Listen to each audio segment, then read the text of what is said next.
अस्सलाम वालेकुम पाकिस्तान। दोस्तों, खबर शामिल करते हैं डडियाल से, जहां हमारे रिपोर्टर उसामा मुगल के मुताबिक Punjab highway patrolling police Rawalpindi ranger के अफसरान और जवानों ने बसिलसिला ट्रैफिक आगाही मुहिम child friendly foundation school Dadiyal का दौरा किया और स्कूल के बच्चों को ट्रैफिक कवानीन से मुतलिक आगाह किया। इस मौका पर मोबाइल एजुकेशन यूनिट के एएसआई नासिर अयूब और साकिब जावेद ने बच्चों को कवानीन के बारे में आगाह किया और बच्चों को मुकम्मल ब्रीफिंग दी और ट्रैफिक कवानीन और एहतियाती तदबीर के हवाले से बच्चों के साथ सवाल जवाब का सिलसिला भी किया और इन्फॉर्मेशन हासिल के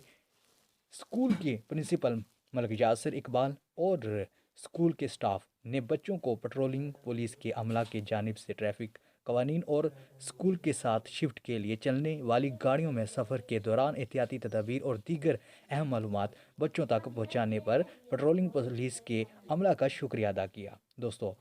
अब तक के लिए इतना ही। अगली न्यूज़ अपडेट तक देखते रहिए पाकिस्तान न्यूज़ 4 के। आपका